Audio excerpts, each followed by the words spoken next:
Yo, what is going on, guys? Hope everyone's having a fantastic day today. So I want to go over a couple things. I'm sorry I didn't have videos out the other day. I just had a lot of stuff going on, and sometimes I just need a day to catch up on some things. It's life, it is what it is. But I do apologize, and when I don't put out a video, I kind of freak out a little bit because I'm used to putting out videos every day for you guys. So, we're back. Just want to go over a couple things. Nothing crazy exciting, but going into the Super Bowl week, a couple things to talk about. So let's get straight into it. Because I've seen enough horror movies to know any weirdo wearing a mask is never friendly.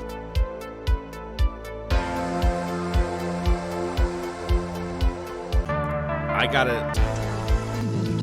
Oops, I'm sorry. I'm sorry. I'm all over. I can't even. My brain is not working. It's not functioning today as good as it should. So interesting enough.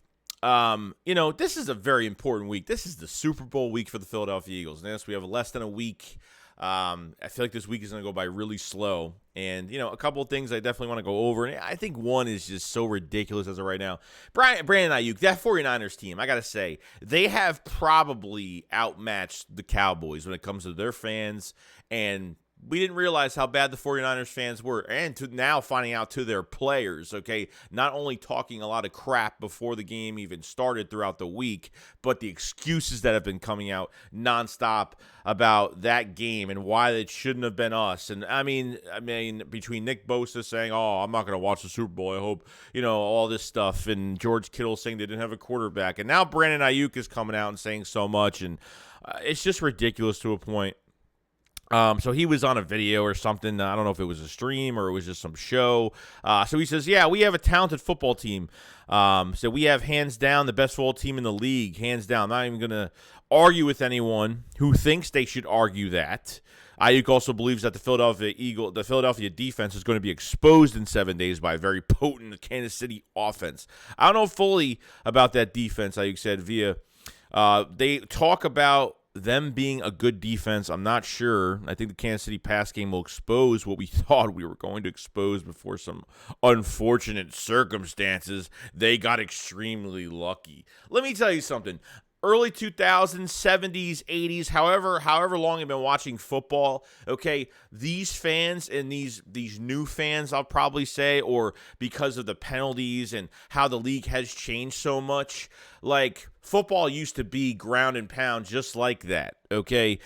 The physicality now in football is barely there, and then when we see it, people want flags for it. That's just the truth to it all. Okay, there's flags missed every single game. There's flags missed every single game on a lot of plays for the offensive line and for the defensive line. There's a lot of missed calls every single play. I mean, they just only have so many eyes to look at certain, a bunch of players. That's just the truth. But this franchise, I got to say, man, it has been like, we're in the Super Bowl week, and I don't know what they're trying to do, but all they're doing is helping us. The Eagles get to a bigger stage, the ultimate stage, as they've moved up from stage to stage. They just played better. That's just the truth. Like from Brandon Ayiuk to Nick Bosa to George Kittle to all these players. And then, these players that talked about the Eagles looking good on paper. Remember that before that 49ers game early in the week? They said, oh, they look good on paper. So theoretically, they were disrespected. The Eagles were disrespected that they couldn't match what the 49ers could bring, which was the physicality and all that stuff. And they did that. They totally did that. It was from the press conferences. The Eagles said nothing all week. The 49ers with the press conferences. Then it was what they were doing going through the tunnel, and they were, kind of looking real cocky going through that tunnel coming out to play the game. And then they cut through Eagles warm-ups, the A.J. Brown little argument that they had. They really asked for it. They really did. And they went to the Rocky statue and did what they did. So all that combined together, and you didn't think Philadelphia was going to be pissed off. You didn't think that they were going to match physicality. Your quarterback didn't last more than a quarter. It's just ridiculous at this point. They put both your quarterbacks in body bags.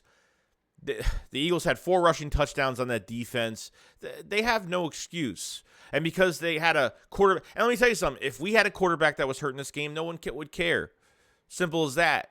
And if Brock Purdy was playing, it wouldn't be different. It wouldn't, because I think they would have had pressure on them all day regardless.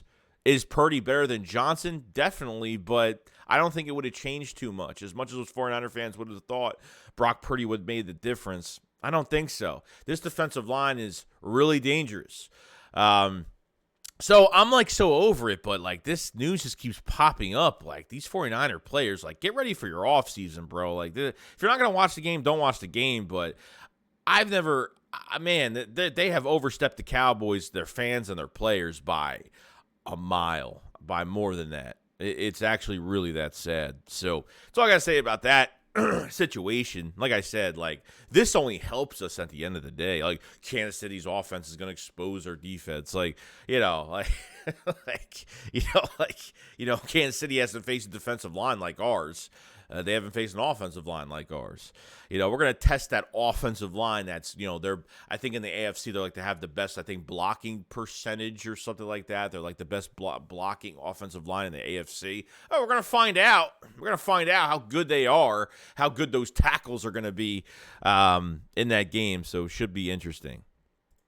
Like I said, second thing I want to talk about, we had the send-off on Sunday. It was really nice, really cool. Jalen Hurts staying poised, staying quiet as usual. The same old.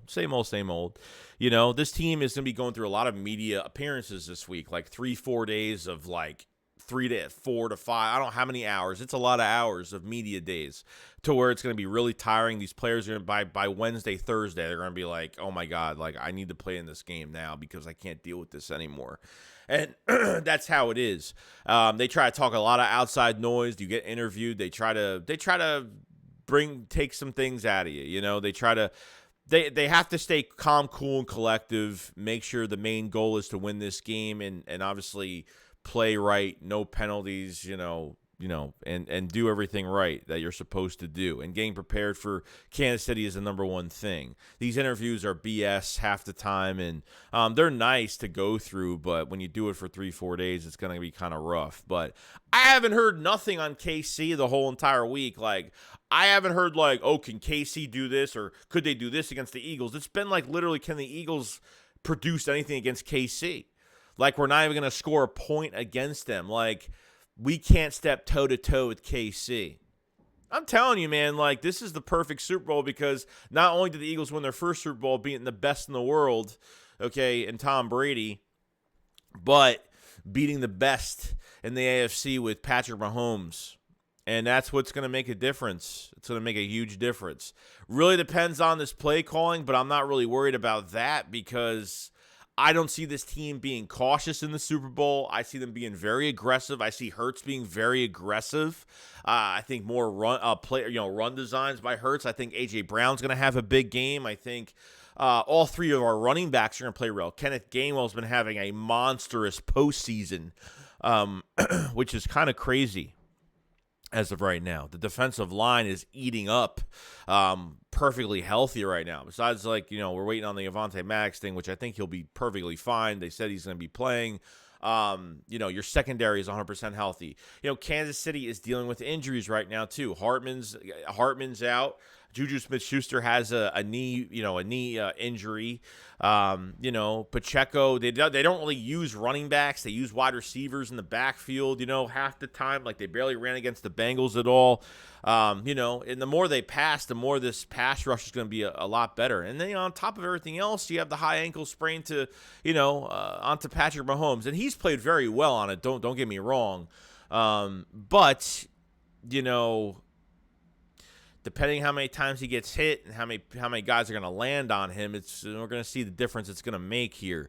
Because the more he plays on it, the more it's going to hurt. The ankle is not going to get better. He's going to have to practice this week. He puts pressure on that ankle. It's going to get worse. That's just what it is. I want him to play at his best. I don't want him to be handicapped the whole entire game, which he's not. I mean, his ankle is not bad, but it's not great either because he still has to play on it. And as he's getting hit or as he's going through these games, it's going to be interesting. Stopping Travis Kelce will probably be the number one thing in this game since Hartman's not playing, and they like to use Travis Kelce in a lot of ways. And I don't want him getting anything on us whatsoever. Don't really trust the matchup with Maddox and Travis Kelce too much because of the size difference. We all know even since Avonte Maddox was drafted, he hasn't really been big on covering guys that are much bigger than him. Pause. But you know what I mean. So it's gonna be a really good game. I think we favor. Out of 19 positions, I think out of 22, whatever it is, positions, I think out of like 19 positions, I think we're better. I think we match better than what they do. I think our receivers are better than their cornerbacks. I think our cornerbacks can cover what they have. I think our defensive line can get to Patrick Mahomes all game.